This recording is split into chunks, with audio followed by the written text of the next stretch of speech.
Assalamualaikum warahmatullahi wabarakatuh. Pada zaman dahulu, ada dua orang sahabat yang meninggalkan desanya untuk menuju ke suatu kota, mencoba mencari pekerjaan yang layak di kota tersebut. Ketika sampai di kota itu, mereka merasa sangat lapar dan kemudian mereka pun pergi ke sebuah warung dan masing-masing memesan 2 butir telur rebus. Setelah mereka selesai memakan telur tersebut, mereka menunggu kesempatan untuk kabur. Dan ketika si pemilik warung itu sedang menghadap ke arah yang lain, kedua orang tersebut pergi diam-diam tanpa membayar makanannya. Keduanya melakukan hal ini karena mereka benar-benar tidak mempunyai uang sama sekali. Mereka kemudian berhasil mendapatkan pekerjaan di kota. 10 bulan kemudian, mereka pergi lagi ke warung yang sama, yakni warung tempat mereka dulu pernah makan yang tidak membayar tersebut. Mereka pun memesan makanan dan membayarnya. Kemudian mereka mengatakan kepada pemilik warung bahwa mereka berdua ingin membayar telur yang dulu pernah mereka makan tanpa bayar. Mereka masing-masing kemudian membayar dengan 20 kepeng uang. "Apa yang saudara makan hari itu?" tanya si pemilik warung. "Waktu itu kami masing-masing memakan 2 butir telur rebus," kata salah satu dari 2 orang tersebut. "Ah, kalau begitu, saya tidak bisa menerima bayaran sejumlah 20 kepeng ini. Ini tidak cukup," kata si pemilik warung. Kedua orang itu pun terkejut atas jawaban itu. Kata mereka, "Bukankah itu harga yang wajar untuk telur-telur tersebut?" kata salah seorang di antaranya. "Ya, Anda benar," jawab si pemilik warung tersebut. "Akan tetapi, saudara memakan telur tersebut 10 bulan yang lalu. Dan tidakkah saudara sadari bahwa keempat telur itu tentunya sekarang sudah menetas menjadi 4 ekor ayam. Dan 4 ekor ayam itu tentunya sudah bisa juga bertelur, kemudian menetaskan 20 atau 30 anak ayam pula. Dengan demikian maka saudara berhutang kepada saya masing-masing 2000 kepeng. Kalau dikalikan jumlahnya sekian. Kedua orang bersahabat itu hanya mau membayar 20 kepeng saja. Si pemilik restoran mereka tak puas dan pergi menghadap sang hakim dan mengajukan tuntutan terhadap mereka. Sang hakim mendengar keluhan itu, kemudian menentukan tanggal dan pengadilannya. Pada perjalanan pulang, kedua bersahabat itu bertemu dengan Nasaruddin Hoja. Nasaruddin segera saja mengetahui bahwa kedua orang itu sedang kebingungan. "Kenapa kalian kelihatan begitu sedih?" tanya Nasaruddin Hoja.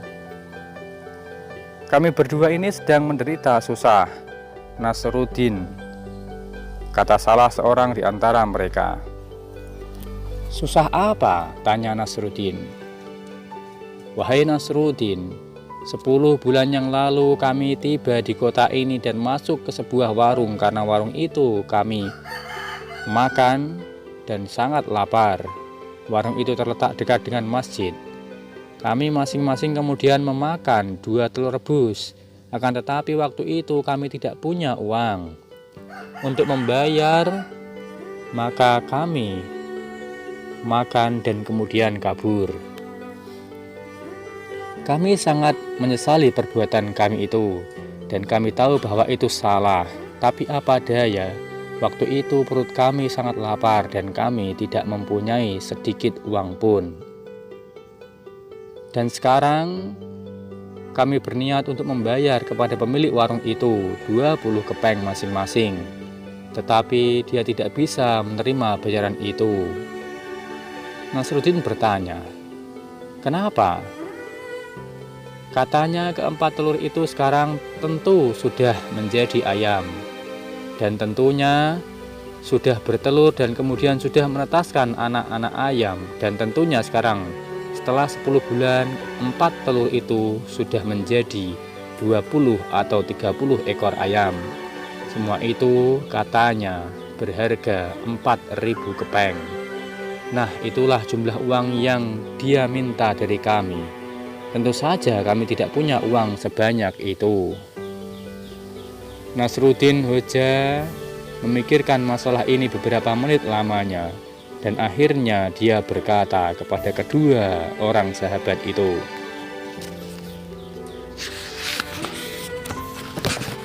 "Begini saudara, pada waktu hari pengadilan nanti, sebut saja namaku sebagai saksi." Kedua orang bersahabat itu pun setuju, dan mereka pun pulang menunggu hari pengadilan tanpa bertanya apa-apa dengan Nasruddin. Ketika akhirnya hari itu tiba, mereka berdua pergi ke gedung pengadilan dan meminta hakim agar mencatat nama Nasruddin Hoja sebagai saksi mereka. Pengadilan pun berlangsung dan nama Nasruddin dipanggil, akan tetapi ia tidak muncul. Hakim memerintahkan 2 orang polisi untuk memaksa Nasruddin ke pengadilan. Ketika 2 orang polisi itu mengetuk pintu rumah Nasruddin, Nasruddin mengatakan bahwa ia begitu sibuk pada waktu itu sehingga tak bisa pergi ke pengadilan. Namun ia mengatakan bahwa ia akan datang. Itu apabila pekerjaannya sudah selesai, kata Nasruddin. Kedua polisi itu sama sekali tidak memperhatikan penjelasan Nasruddin, dan dengan paksa mereka pun menyeret Nasruddin ke pengadilan. Hakim bertanya, "Kenapa saudara tidak datang tepat waktu?" Nasruddin menjawab, "Saya sangat sibuk, Tuan." "Pekerjaan apa pula yang kau lakukan sehingga kau sampai tidak bisa datang ke pengadilan dengan tepat?" tanya hakim. "Wahai Tuan Hakim yang terhormat," kata Nasruddin, "besok saya akan mulai menebarkan benih gandum, dan hari ini saya harus merebus cukup banyak benih gandum untuk bisa saya tebarkan di ladang." "Ah, wahai kau orang, menebarkan benih gandum yang sudah direbus?" tanya hakim. "Apa kamu pikir biji gandum yang sudah direbus itu bisa tumbuh?" "Oh, tentu Pak Hakim," sahut Nasruddin. "Hal itu sama mudahnya dengan telur-telur rebus yang bisa menetas menjadi ayam setelah direbus," tanya Nasruddin kembali.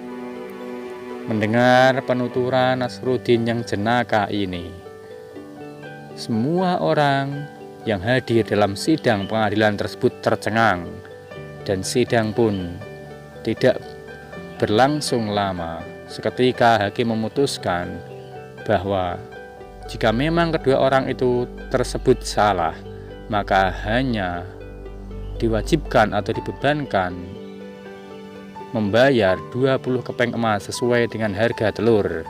Adapun jika ingin melebihkan sebagai rasa bersalah mereka, maka boleh mereka membayar agak lebih. Tetapi dari si pemilik warung tidak diperbolehkan meminta uang sebesar yang diminta tersebut.